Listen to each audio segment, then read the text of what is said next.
بسم اللہ الرحمن الرحیم۔ رسول اللہ صلی اللہ علیہ وسلم کی عادات میں سے اور سنتوں میں سے ایک سنت اپنی زوجہ کے ساتھ محبت، اپنی ازواج کے ساتھ محبت اور اس کا اظہار۔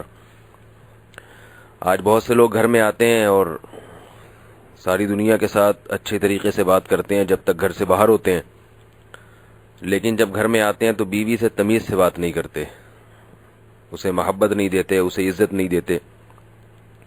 اس بارے میں بھی ہمارے لیے رسول اللہ صلی اللہ علیہ وسلم کی سیرت نمونہ ہے۔ حدیث میں آتا ہے کہ ایک صحابی نے حضرت عمرو بن عاص رضی اللہ تعالی عنہ فرماتے ہیں کہ میں نے رسول اللہ صلی اللہ علیہ وسلم سے پوچھا، یا رسول اللہ، ای الناس احب الیک، لوگوں میں آپ کو سب سے زیادہ محبوب کون ہے؟ آپ صلی اللہ علیہ وسلم نے فرمایا، عائشہ۔ میں نے عرض کیا، یا رسول اللہ، من الرجال، مردوں میں؟ آپ نے فرمایا، ابوہا، عائشہ کے والد۔ اس حدیث سے معلوم ہوتا ہے کہ آپ صلی اللہ علیہ وسلم نے کسی تیسرے یعنی کسی صحابی کے سامنے اپنی زوجہ سے محبت کا برملا اعلان فرمایا، اظہار فرمایا۔ آج اگر کسی آدمی سے پوچھا جائے کہ آپ کو سب سے زیادہ محبت کس سے ہے، تو اگر اسے بالفرض اپنی بیوی سے ہوگی بھی تو بتاتے ہوئے شرمائے گا، اور بعض مرتبہ تو اسے اپنی بے عزتی خیال کرتا ہے کہ میں کسی کو یوں کہوں کہ میں اپنی بیوی سے بہت محبت کرتا ہوں، اس لیے کہ اسے ڈر یہ ہوتا ہے لوگ تانے دیں گے، جورو کا غلام ہے، بیوی کا غلام ہے، عورت کا غلام ہے۔ تو یہ بات درست نہیں ہے، نبی صلی اللہ علیہ وسلم کی سیرت کے خلاف ہے۔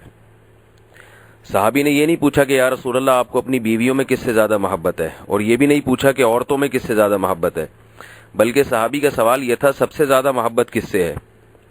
تو آپ صلی اللہ علیہ وسلم نے اپنی بیوی سے ابتدا فرمائی، اور بیوی کے والد کا ذکر بھی دوسرے نمبر پہ فرمایا۔ حالانکہ اس پر اہل سنت والجماعت کا اتفاق ہے کہ آپ صلی اللہ علیہ وسلم کو سب سے زیادہ محبت حضرت ابو بکر سے تھی، تبھی حضرت ابو بکر کا مقام سب سے زیادہ ہے۔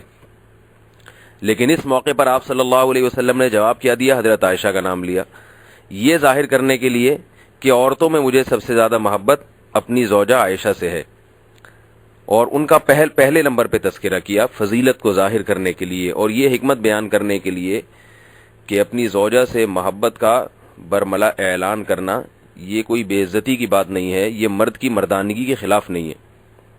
ایک حدیث میں آتا ہے کہ ایک صحابی کے سامنے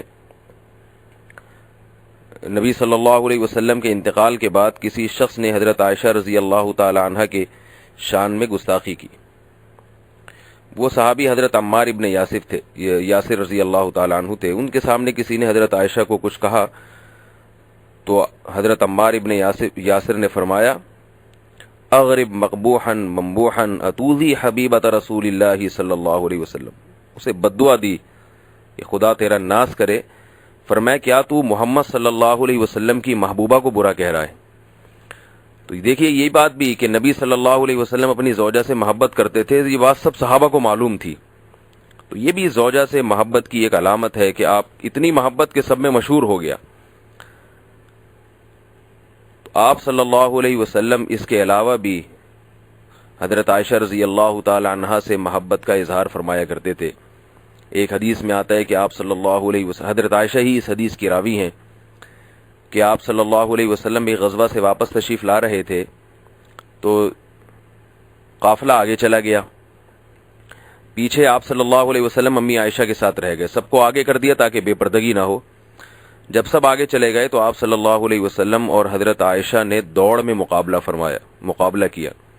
حضرت عائشہ فرماتی ہیں کہ میں ہلکے پھلکے جسم کی تھی اور میں اس دوڑ میں آگے نکل گئی نبی صلی اللہ علیہ وسلم کے ساتھ۔ بات آئی گئی ہو گئی، کچھ وقت گزرا، دوبارہ ایک سفر درپیش ہوا، اس میں پھر آپ صلی اللہ علیہ وسلم نے صحابہ کرام کو آگے بھیجا اور مقابلہ کیا امی عائشہ کے ساتھ دوڑ میں۔ تو اس مرتبہ حضرت عائشہ فرماتی ہیں کہ آپ صلی اللہ علیہ وسلم مجھ سے ریس میں آگے نکل گئے، دوڑ میں آگے نکل گئے، کیونکہ میرا جسم بھاری ہو چکا تھا۔ حضرت مولانا اشرف علی تھانوی رحمہ اللہ تعالیٰ نے فرماتے ہیں کہ کیا کسی دیندار میں اتنا جگر ہے آج کہ اپنی زوجہ کے ساتھ ایسی بے تکلفی کا معاملہ کرے کہ اس سے دوڑ میں مقابلہ کر رہا ہے؟ یہ سید الانبیاء خاتم الانبیاء جو اس پوری کائنات کے سردار ہیں، ان کا حوصلہ تھا، ان کی تواضع تھی. تو بھائی دیندار حضرات کو چاہیے کہ اپنے گھر میں ٹارزن بن کے نہ جایا کریں. جاتے ہی فتوے جھاڑنا شروع کر دیتے ہیں، یہ حلال ہے، یہ حرام ہے، یہ کیا ہو رہا ہے، یہ غلط ہو رہا ہے، یہ صحیح ہو رہا ہے. کچھ تھوڑا سا محبت بھی دینے کی کوشش کریں اور ذہن سازی کی بھی کوشش کریں. یہ نہیں کہ آپ ان کو بالکل چھوڑ دیں، جیسے چاہیں وہ زندگی گزاریں. یہ تو نہیں ہے. قرآن مجید میں اللہ کا حکم ہے، قوا انفسکم اہلیکم نارا، اپنے آپ کو اور اپنے گھر والوں کو جہنم کی آگ سے بچاؤ. میرا بتانے کا مقصد یہ ہے کہ زوجہ جب یہ دیکھتی ہے کہ میرا شوہر باقی تمام چیزوں میں دیندار ہے لیکن بیوی کے ساتھ حسن سلوک میں دین نظر نہیں آتا، تو پھر ظاہر ہے وہ آپ کی دین کی بات کو پھر قبول نہیں کرتی. وہ کہتی ہے ان کا اپنے مطلب کا دین ہے. تو آپ گھر میں زوجہ کے ساتھ حسن سلوک نہیں کر رہے، وہ اخلاق نہیں برت رہے جو نبی صلی اللہ علیہ وسلم کے اخلاق ہیں، اور آپ باقی چیزوں میں توقع رکھتے ہیں کہ وہ دین پہ چلے گی، تو ظاہر ہے اس سے پھر معاملہ خراب ہوتا ہے. وہ کہتی ہیں کہ بھئی یہ نفس پرستی والا دین ہے. اس لیے دیندار حضرات کو خاص طور پر اپنے گھر والوں کے ساتھ وہ اخلاق، وہ رویہ برتنا چاہیے جو محمد صلی اللہ علیہ وسلم کا اپنی زوجہ کے ساتھ تھا.